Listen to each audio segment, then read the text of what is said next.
प्राप्त करूँगे। मैं उनकी दासी हूँ। प्रत्येक जन्म में शिव शंभु ही मेरे स्वामी होते हैं। अतः मैं तुम्हारे घर में जन्म लेकर शिवा का अवतार धारण करूँगी। अब तुम घर जाओ, परंतु एक बात हमेशा याद रखना, जिस दिन तुम्हारे मन में मेरा आदर कम हो जाएगा, उसी दिन मैं अपना शरीर त्याग कर अपने स्वरूप में लीन हो जाऊंगी। यह कहकर देवी जगदम्बिका वहाँ से अंतर्धान हो गई तथा प्रजापति दक्ष सुखी मन से घर लौट आए। 13वां अध्याय। दक्ष द्वारा मैथुनी सृष्टि का आरंभ। ब्रह्मा जी कहते हैं, हे नारद, प्रजापति दक्ष देवी का वरदान पाकर अपने आश्रम में लौट आए। मेरी आज्ञा पाकर प्रजापति दक्ष मानसिक सृष्टि की रचना करने लगे, परंतु फिर भी प्रजा की संख्या में वृद्धि होती न देखकर वे बहुत चिंतित हुए और मेरे पास आकर कहने लगे, हे प्रभु, मैंने जितने भी जीवों की रचना की है वे सभी उतने ही रह गए, अर्थात उनमें कोई भी वृद्धि नहीं हो पाई। हे तात, मुझे कृपा कर ऐसा कोई उपाय बताइए जिससे वे जीव अपने आप बढ़ने लगें। ब्रह्मा जी बोले, प्रजापति दक्ष, मेरी बात ध्यानपूर्वक सुनो। तुम त्रिलोकीनाथ भगवान शिव की भक्ति करते हुए यह कार्य संपन्न करो, वे निश्चय ही तुम्हारा कल्याण करेंगे। तुम प्रजापति वीरण की परम सुंदर पुत्री असिकनी से विवाह करो और स्त्री के साथ मैथुन धर्म का आश्रय लेकर प्रजा बढ़ाओ। असिकनी से तुम्हें बहुत सी संतानें प्राप्त होंगी। मेरी आज्ञा के अनुसार दक्ष ने वीरण की पुत्री असिकनी से विवाह कर लिया। उनकी पत्नी के गर्भ से उन्हें 10,000 पुत्रों की प्राप्ति हुई। ये हर्यश्व नाम से जाने गए। सभी पुत्र धर्म के पथ पर चलने वाले थे। एक दिन अपने पिता दक्ष से उन्हें प्रजा की सृष्टि करने का आदेश मिला। तब इस उद्देश्य से तपस्या करने के लिए वे पश्चिम दिशा में स्थित नारायण सर नामक तीर्थ पर गए। वहाँ सिंधु नदी व समुद्र का संगम हुआ है। उस पवित्र तीर्थ के जल के स्पर्श से उनका मन उज्जवल और ज्ञान से संपन्न हो गया। वे उसी स्थान पर प्रजा की वृद्धि के लिए तप करने लगे। नारद, इस बात को जानने के बाद तुम श्रीहरि विष्णु की इच्छा से उनके पास गए और बोले, दक्षपुत्र हर्यश्वगण, तुम पृथ्वी का अंत देखे बिना सृष्टि की रचना करने के लिए कैसे उद्यत हो गए? ब्रह्मा जी बोले, हर्यश्व बड़े ही बुद्धिमान थे। वे तुम्हारा प्रश्न सुनकर उस पर विचार करने लगे। वे सोचने लगे कि जो उत्तम शास्त्र रूपी पिता के निवृत्ति परक आदेश को नहीं समझता, वह केवल रजोगुण पर विश्वास करने वाला पुरुष सृष्टि निर्माण का कार्य कैसे कर सकता है। इस बात को समझकर वे नारद जी की परिक्रमा करके ऐसे रास्ते पर चले गए जहाँ से वापस लौटना असंभव है। जब प्रजापति दक्ष को यह पता चला कि उनके सभी पुत्र नारद से शिक्षा पाकर मेरी आज्ञा को भूलकर ऐसे स्थान पर चले गए जहाँ से लौटा नहीं जा सकता, तो दक्ष इस बात से बहुत दुखी हुए। वे पुत्रों के वियोग को सह नहीं पा रहे थे। तब मैंने उन्हें बहुत समझाया और उन्हें सांत्वना दी। तब पुनः दक्ष की पत्नी असिकनी के गर्भ से शबलाश्व नामक एक सहस्त्र पुत्र हुए। वे सभी अपने पिता की आज्ञा को पाकर पुनः तपस्या के लिए उसी स्थान पर चले गए जहाँ उनके बड़े भाई गए थे। नारायण सरोवर के जल के स्पर्श से उनके सभी पाप नष्ट हो गए और मन शुद्ध हो गया। वे उसी तट पर प्रणव मंत्र का जाप करते हुए तपस्या करने लगे। तब नारद, तुमने पुनः वही बातें जो उनके भाइयों को कही थी उन्हें भी बता दी और तुम्हारे दिखाए मार्ग के अनुसार वे अपने भाइयों के पथ पर चलते ऊर्ध्वगति को प्राप्त हुए। दक्ष को इस बात से बहुत दुख हुआ और वे दुख से बेहोश हो गए।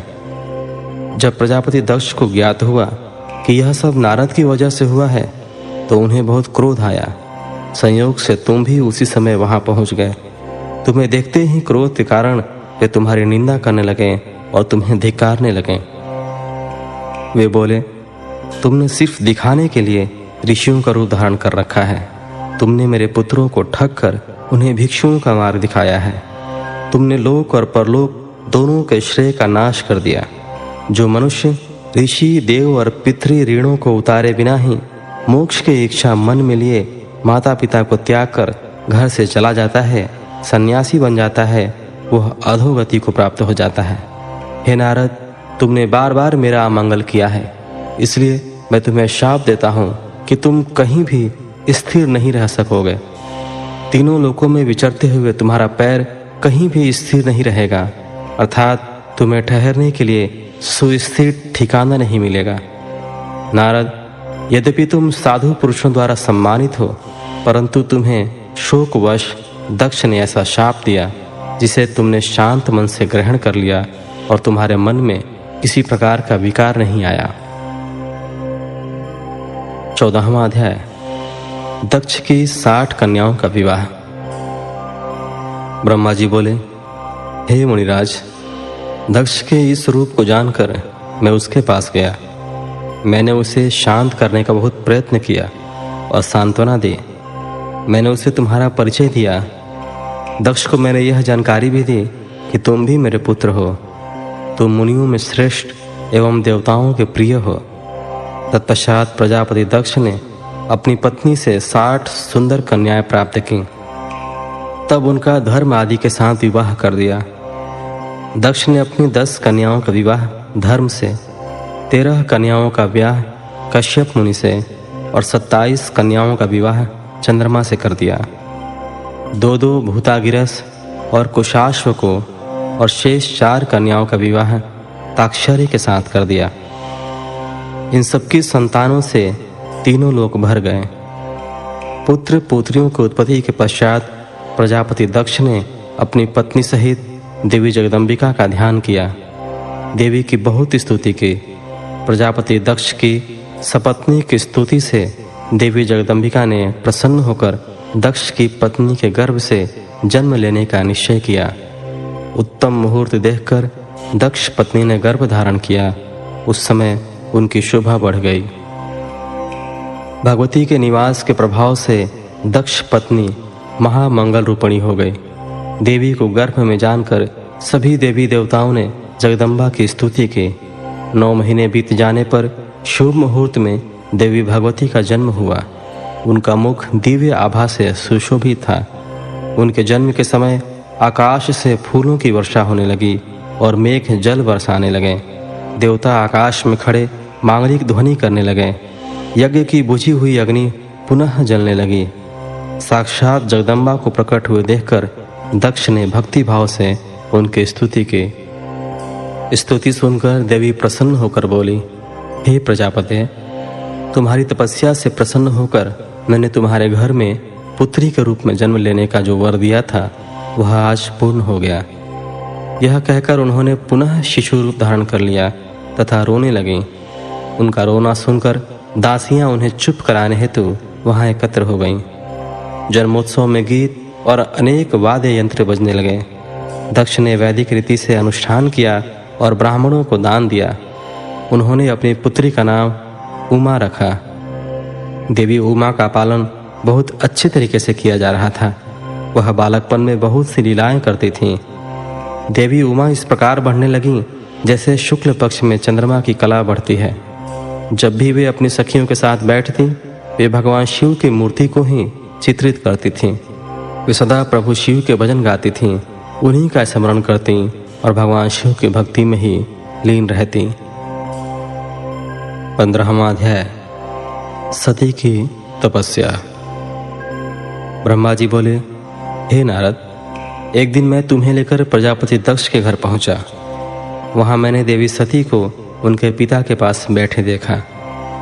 मुझे देखकर दक्ष ने आसन से उठकर मुझे नमस्कार किया। तत्पश्चात सती ने भी प्रसन्नतापूर्वक मुझे नमस्कार किया। हम दोनों वहां आसन पर बैठ गए।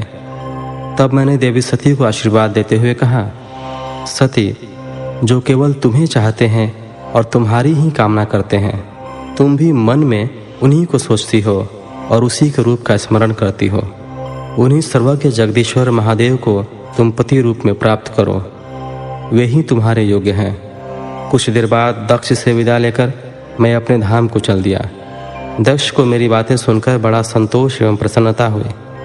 मेरी कथन से उनकी सारी चिंताएं दूर हो गईं। धीरे धीरे सती ने कुमारावस्था पार कर ली और वे युवा अवस्था में प्रवेश कर गईं। उनका रूप अत्यंत मनोहारी था। उनका मुख दिव्य तेज से शोभायमान था। देवी सती को देखकर प्रजापति दक्ष को उनके विवाह की चिंता होने लगी। तब पिता के मन की बात जानकर देवी सती ने महादेव को पति रूप में पाने की इच्छा अपनी माता को बताई। उन्होंने अपनी माता से भगवान शंकर को प्रसन्न करने के लिए तपस्या करने की आज्ञा मांगी। उनकी माता ने आज्ञा देकर घर पर ही उनकी आराधना आरंभ करा दी। अश्विन मास में नंदा अर्थात प्रतिपदा, षष्ठी और एकादशी तिथियों में उन्होंने भक्तिपूर्वक भगवान शिव का पूजन कर उन्हें गुड़, भात और नमक का भोग लगाया व नमस्कार किया। इसी प्रकार एक मास बीत गया। कार्तिक मास की चतुर्दशी को देवी सती ने मालपुओं और खीर से भगवान शिव को भोग लगाया और उनका निरंतर चिंतन करती रहती। मार्गशीर्ष मास के कृष्ण पक्ष की अष्टमी को वे तिल, जौ और चावल से शिवजी की आराधना करती और घी का दीपक जलाती। पौष माह की शुक्ल पक्ष सप्तमी को पूरी रात जागरण कर सुबह खिचड़ी का भोग लगाती। माह की पूर्णिमा की रात भर वे शिव आराधना में लीन रहती और सुबह नदी में स्नान कर गीले वस्त्रों में ही पुनः पूजा करने बैठ जाती थीं। फागुन मास के कृष्ण पक्ष की चतुर्दशी तिथि को जागरण कर शिव जी की विशेष पूजा करती थीं। उनका सारा समय शिव जी को समर्पित था। वे अपने दिन रात शिव जी के स्मरण में ही बिताते थे। चैत्र मास के शुक्ल पक्ष की चतुर्दशी को वे ढाक के फूलों और दवनों से भगवान की पूजा करती थीं। वैशाख माह में वे सिर्फ तिलों को खाती थीं। वे नए जौ के भात से शिव पूजन करती थीं। ज्येष्ठ माह में वे भूखी रहती और वस्त्रों तथा भटकटैया के फूलों से शिव पूजन करती थीं। आषाढ़ मास के शुक्ल पक्ष की चतुर्दशी को वे काले वस्त्रों और भटकटैया से रुद्रदेव का पूजन करते थे। श्रावण मास में यज्ञोपवीत वस्त्रों तथा कुश आदि से वे पूजन करती थीं। भाद्रपद मास में विभिन्न फूलों व फलों से वे शिव को प्रसन्न करने की कोशिश करती। वे सिर्फ जल ही ग्रहण करती थीं। देवी सती हर समय भगवान शिव की आराधना में ही लीन रहती थीं। इस प्रकार उन्होंने दृढ़तापूर्वक नंदा व्रत को पूरा किया। व्रत पूरा करने के पश्चात वे शिव जी का ध्यान करने लगीं। वे निश्चित आसन में स्थित हो निरंतर शिव आराधना करती रहीं। हे नारद, देवी सती की इस अनन्य भक्ति और तपस्या को अपनी आँखों से देखने मैं, विष्णु तथा अन्य सभी देवी देवता और ऋषि मुनि वहाँ गए। वहाँ सभी ने देवी सती को भक्तिपूर्वक नमस्कार किया और उनके सामने मस्तक झुकाए। सभी देवी देवताओं ने उनकी तपस्या को सराहा। तब सभी देवी देवता और ऋषि मुनि मेरे और विष्णु सहित कैलाश पर्वत पर पहुँचे। वहाँ भगवान शिव ध्यानमग्न थे। हमने उनके निकट जाकर दोनों हाथ जोड़कर उन्हें प्रणाम किया तथा उनकी स्तुति आरंभ कर दी। हमने कहा, प्रभु, आप परम शक्तिशाली हैं। आप ही सत्व, रज और तप आदि शक्तियों के स्वामी हैं। वेद त्रयी, लोक त्रयी आपका स्वरूप है। आप अपने शरण में आए भक्तों की सदैव रक्षा करते हैं। आप सदैव भक्तों का उद्धार करते हैं। हे महादेव, हे महेश्वर, हम आपको नमस्कार करते हैं। आपकी महिमा जान पाना कठिन ही नहीं, असंभव है। हम आपके सामने अपना मस्तक झुकाते हैं। ब्रह्मा जी बोले, नारद, इस प्रकार भगवान शिव शंकर की स्तुति करके सभी देवता मस्तक झुकाकर शिव जी के सामने चुपचाप खड़े हो गए। 16वां अध्याय, रुद्रदेव का सती से विवाह। ब्रह्मा जी बोले, श्री विष्णु सहित अनेक देवी देवताओं और ऋषि मुनियों द्वारा की गई स्तुति सुनकर सृष्टिकर्ता शिव जी ने प्रसन्नतापूर्वक हम सबके आगमन का कारण पूछा। रुद्रदेव बोले, हे हरे, हे देवताओं और महर्षियों, मुझे अपने कैलाश पर आगमन के विषय में बताइए। आप लोग यहाँ किस लिए आए हैं और आपको कौन सा कार्य है, कृपया मुझे बताइए। मुने, महादेव जी के इस प्रकार पूछने पर भगवान विष्णु की आज्ञा से मैंने इस प्रकार निवेदन किया। मैं बोला, हे देवाधिदेव महादेव, करुणा सागर, हम सब यहाँ आपकी सहायता मांगने के लिए आए हैं। भगवान, हम तीन होते हुए भी एक हैं। सृष्टि के चक्र को नियमित तथा सुचारू रूप से चलाने के लिए हम एक दूसरे के सहयोगी की तरह कार्य करते हैं। हम एक दूसरे के सहायक हैं। हम तीनों के परस्पर सहयोग के फलस्वरूप ही जगत के सभी कार्य संपन्न होते हैं। महेश्वर, कुछ असुरों का वध मेरे द्वारा तथा कुछ असुरों का वध श्री हरि द्वारा निश्चित है। हे प्रभु, कुछ असुर आपके वीर्य द्वारा उत्पन्न पुत्र के द्वारा नष्ट होंगे। हे भगवान, आप घोर असुरों का विनाश कर जगत को स्वास्थ्य व अभय प्रदान करते हैं। हे प्रभु, सृष्टि की रचना, पालन और संहार, ये तीनों ही हमारे कार्य हैं। यदि हम अपने कार्य सही तरह से नहीं करें तो हमारे अलग अलग शरीर धारण करने का कोई उद्देश्य ही नहीं रहेगा। हे देव, एक ही परमात्मा महेश्वर 3 स्वरूपों में अभिव्यक्त हुए हैं। वास्तव में शिव स्वतंत्र हैं। वे लीला के उद्देश्य से सृष्टि का कार्य करते हैं। भगवान विष्णु उनके बाएं अंग से प्रकट हुए हैं। मैं यानी ब्रह्मा उनके दाएं अंग से प्रकट हुआ हूँ। रुद्रदेव उनके हृदय से प्रकट हुए हैं, इसलिए वे ही भगवान शिव का पूर्ण रूप हैं। उनकी आज्ञा के अनुसार मैं सृष्टि की रचना और विष्णु जी जगत का पालन करते हैं। हम अपना कार्य करते हुए विवाह कर सपत्नीक हो गए हैं। अतः आप भी विश्व हित के लिए परम सुंदरी को पत्नी के रूप में ग्रहण करें। हे महेश्वर, पूर्व काल में आपने शिव रूप में हमें एक बात कही थी। आपने कहा था, मेरा एक अवतार तुम्हारे ललाट से होगा, जिसे रुद्र नाम से जाना जाएगा। तुम ब्रह्मा सृष्टिकर्ता होगे, भगवान विष्णु जगत का पालन करेंगे और मैं शिव सगुण रुद्र रूप संहार करने वाला होऊंगा। एक स्त्री के साथ विवाह करके लोक के कार्यों की सिद्धि करूंगा। हे महादेव, अब अपनी कही बात को पूरा कीजिए। हे प्रभु, आपके बिना हम दोनों अपना कार्य करने में समर्थ नहीं हैं।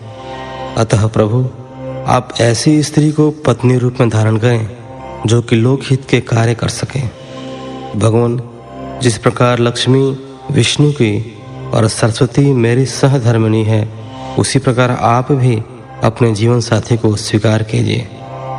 मेरी यह बात सुनकर महादेव जी मुस्कुराने लगे और हमसे इस प्रकार बोले। उन्होंने कहा, हे ब्रह्मा, हे विष्णु, तुम मुझे सदा से अत्यंत प्रिय हो। तुम समस्त देवताओं में श्रेष्ठ तथा त्रिलोक के स्वामी हो, परंतु मेरे लिए विवाह करना उचित नहीं है।